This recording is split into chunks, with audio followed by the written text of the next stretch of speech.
संविधान दिवस हा खरं अतिशय महत्वाचा दिवस आपल्या सगळ्यांच्या आयुष्यातला आहे. संविधानामध्ये ज्या गोष्टी दिलेल्या आहेत त्या गोष्टीचं पालन आपण जर व्यवस्थित केलं तर हा देश एकत्र राहील. पण जे सत्ताधारी आहे त्यांना या देशाला वेगळ्या वेगळ्या जातीमध्ये समाजामध्ये विभाजन करायचं आहे, रंगामध्ये विभाजन करायचं आहे आणि इलेक्शन आलं की उतमात करतात.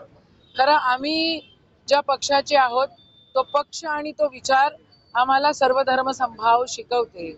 आणि जे लोक म्हणतात की काँग्रेस याची आहे त्याची आहे, खरं काँग्रेस सगळ्यांची आहे. काँग्रेस हिंदूंची आहे, मुसलमानांची आहे, काँग्रेस तेवढीच बौद्धांची आहे, तेवढीच सिखांची आहे, तेवढीच ख्रिश्चन लोकांची आहे, तेवढीच आदिवासींची आहे. ज्या ज्या गोष्टी या संविधानामध्ये दिलेल्या आहेत, ज्या ज्या जाती आणि जे जे धर्म या संविधानाला मध्ये दिलेले आहेत त्या सर्व धर्माची, सर्व जातीची आणि सगळ्यांची काँग्रेस आहे. आणि काँग्रेसला जपणं म्हणजे संविधान जपणं आहे असं आमचं ठाम मत आहे. जय हिंद, जय भीम, जय संविधान, जय काँग्रेस.